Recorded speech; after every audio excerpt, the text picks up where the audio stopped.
Maha Kumbh Mela Prayagraj. Hi అండి, అందరికీ నమస్కారం. ఈ వీడియోలో మనం అసలు కుంభమేళా ప్రత్యేకత ఏంటి, నాగసాధువులు ఎక్కడి నుంచి వస్తున్నారు, ఎలా మాయమైపోతున్నారు, వాళ్ళు ప్రయాణించే మార్గం కానీ బస్సులు ట్రైన్స్ కానీ ఎవ్వరికీ కనపడవు. అసలు దీని వెనుక ఉన్న చరిత్ర ఏంటో చూద్దాం. ఈ నాగసాధువులు కానీ సిద్ధులు కానీ యోగులు కానీ హిమాలయాల్లో అక్కడక్కడ దేవాలయాల్లో తపస్సు చేసుకుంటూ ఉంటారు.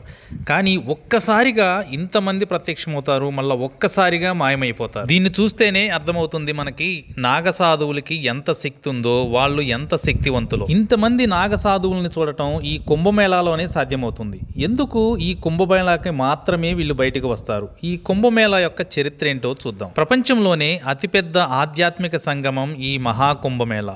ఈ మహాకుంభమేళానికి వేదికగా మారింది ప్రయాగ్రాజ్, ఉత్తరప్రదేశ్. జనవరి 13 నుండి 45 రోజుల పాటు నిరంతరాయంగా కొనసాగే ఈ ఆధ్యాత్మిక కార్యక్రమానికి ఆల్రెడీ 2 రోజులకే 6 కోట్ల మంది హాజరయ్యారని అంచనా. ఈ ఉన్నతమైన మహోన్నతమైన కార్యక్రమానికి కోట్లాది మంది భక్తులు పాల్గొంటున్నారు.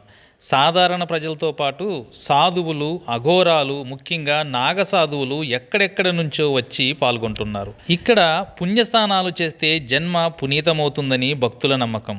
ఈ నేపథ్యంలోనే అసలు ఈ కుంభమేళా వెనుకున్న కథ ఏమిటో చూద్దాం. ఈ కుంభమేళా కథ చూడాలంటే ముందుగా మనం క్షీరసాగర మదనంతో ముడిపడి ఉంటుంది ఈ కథ. అమృతభాండం కోసం దేవతలు, రాక్షసులు పాలసముద్రాన్ని చిలికారని పురాణాలు చెబుతున్నాయి. ఆ పురాణాల మీద నమ్మకం ఉంటే ఈ కథ వినండి. ఆ క్షీరసాగర మదనానికి ఈ కుంభమేళానికి సంబంధం ఉంది.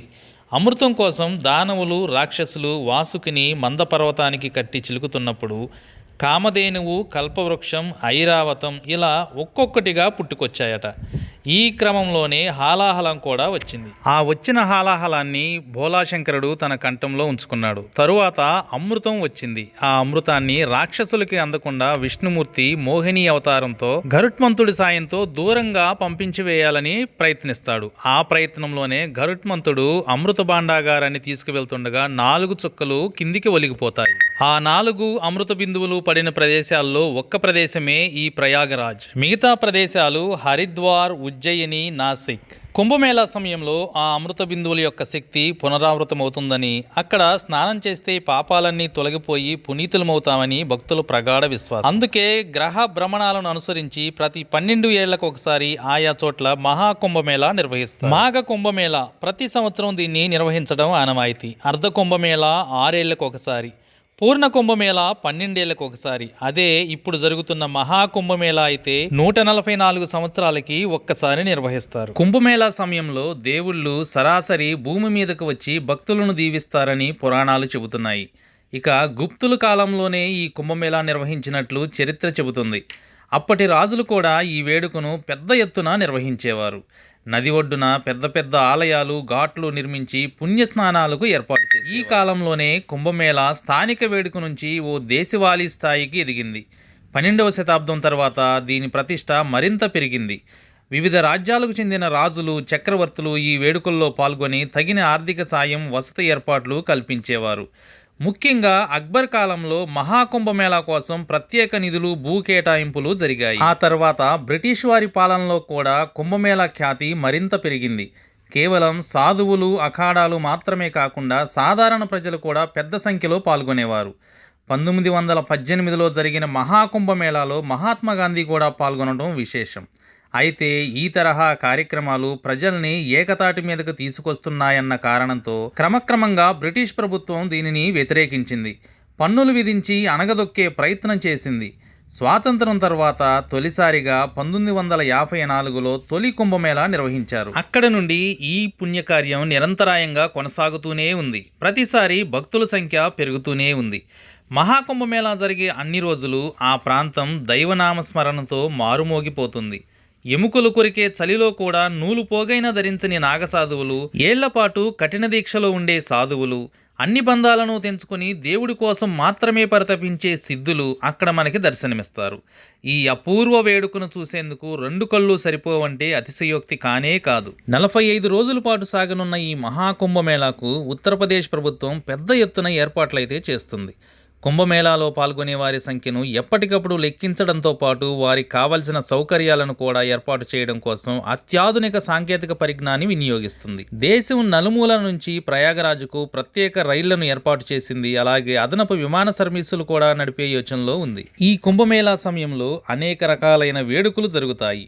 ఏనుగులు, గుర్రాలు మరియు రథాలపై పేష్వాయి అని పిలిచే సాంప్రదాయక ఊరేగింపు, షాహీ స్నాన్ సమయంలో నాగసాధువుల మెరుస్తున్న కత్తులు మరియు ఆచారాలు మరియు కుంభమేళాకు హాజరయ్యేందుకు మిలియన్ల మంది యాత్రికులను ఆకర్షించే అనేక రకాలైన సాంస్కృతిక కార్యక్రమాలు నిర్వహిస్తారు. ఈ మహాకుంభమేళంలో చేసే పవిత్ర స్నానానికి ఎంతో ప్రాధాన్యత ఉంటుంది. ఈ శుభ సమయంలో గ్రహాలు, నక్షత్రాల సంగమం అంతా పవిత్ర జలంలో ఉంటుంది. ఆ సమయంలో స్నానాలు చేసిన వారికి చంద్రుడు తదితర గ్రహాల అనుగ్రహం లభిస్తుందని చాలామంది నమ్ముతారు. అంతేకాదు ఆరోగ్యవంతమైన శరీరంతో సహా ఎన్నో పుణ్య ప్రయోజనాలు దక్కుతాయని నమ్మకం. మొత్తం మనకి 6 రోజులు పుణ్య స్నానాల తేదీలుగా నిర్ణయించారు. అసలు ఆ రోజుల్లోనే ఎందుకు నిర్ణయించారో ఇప్పుడు మనం తెలుసుకుందాం. సంక్రాంతి సమయంలో చేసే దాన ధర్మాల వల్ల పునర్జన్మ తర్వాత కూడా ఫలితాలు వస్తాయని చాలామంది నమ్ముతారు. అదేవిధంగా నువ్వుల నూనెతో స్నానం చేయడం, నువ్వులతో హోమం చేయడం, నువ్వులు కలిపిన నీరు త్రాగడం, నువ్వులతో తయారు చేసిన పదార్థాలను తినడం, నువ్వులను దానం చేయడం వల్ల అద్భుత ప్రయోజనాలు కలుగుతాయని పురాణాల్లో పేర్కొనబడింది. అందువల్లనే జనవరి 13, 14 పుణ్యస్నానాలుగా నిర్ణయించారు. 3వ రోజు మౌని అమావాస్య జనవరి 29. ఈ పవిత్రమైన రోజున అతిపెద్ద స్నానోత్సవం జరగబోతుంది. అమావాస్య వేళ చేసే స్నానాలన్నింటిలో ఇది ఉత్తమమైనదిగా పరిగణిస్తారు. ఎందుకు అంటే మన పూర్వీకులను స్మరించుకుంటూ స్నానం చేసి మౌన అమావాస్య వేళ దానం చేయడం వల్ల ప్రతికూల శక్తులన్నీ తొలగిపోయి మన ఇంట్లో ఆనందం, శ్రేయస్సు పెరుగుతాయి. అందుకే ఈ మౌని అమావాస్య రోజు స్నానం చాలా మంచిది. ఇక 4వ రోజు ఫిబ్రవరి 3 వసంత పంచమి. ఈ రోజున ఎందుకు స్నానం చేయాలంటే సరస్వతీదేవికి ప్రత్యేక పూజలు నిర్వహిస్తారు. ఈరోజు ఈ పవిత్రమైన రోజున నదీ స్నానం చేయడం, అమ్మవారిని ఆరాధించడం, చిన్నారులకు విద్యాభ్యాసం ప్రారంభించడం, దాన ధర్మాలు చేయడం వంటి కార్యక్రమాలను నిర్వహిస్తారు. 5వ రోజైన ఫిబ్రవరి 12 మాఘ పౌర్ణమి వేళ పవిత్రమైన గంగా నదిలో స్నానం చేయడం వల్ల మీ కోరికలన్నీ నెరవేరుతాయి. అదేవిధంగా పూర్వీకులను స్మరించుకుంటూ దాన ధర్మాలు చేయడం వల్ల మీకు మోక్షం కూడా లభిస్తుంది. ఈ పర్వదినాన చంద్రుడు తన నిండు కిరణాల ద్వారా ప్రజల బాధలను తొలగిస్తాడని చాలా మంది విశ్వాసం. ఇక చివరిదైన 6వ రోజు నేను చెప్పాల్సిన పనే లేదు. ఎందుకు అంటే ఆ రోజు మహాశివరాత్రి. ఈ మహాశివరాత్రి వేళ ఉపవాస దీక్ష చేపట్టాలి. ఈ పవిత్రమైన రోజున శివపార్వతుల కళ్యాణం జరిగిందని చాలామంది నమ్ముతారు. అందుకే ఈ రోజుకు ఎంతో ప్రాధాన్యత ఏర్పడింది. ఈ సమయంలో నదీ స్నానం చేయడం వల్ల ఎన్నో ప్రయోజనాలు కలుగుతాయని చాలామంది నమ్ముతారు. ఇప్పటి వరకు నేను చెప్పిన విషయం అంతా హిందూ మత విశ్వాసాలపై ఆధారపడి ఉంటుంది. మన దేశ ఖ్యాతిని ఖండాంతరాలకు తీసుకువెళ్లే ఈ మహాకుంభమేళా ఉత్సవాలని కనులారా తరించి చూసిరండి. వీడియో నచ్చితే లైక్ చేయండి, షేర్ చేయండి. ఓం నమః శివాయ అని కామెంట్ చేయండి. మరికొన్ని కొత్త విషయాలు తెలుసుకోవాలంటే ఛానల్ని సబ్స్క్రైబ్ చేయండి.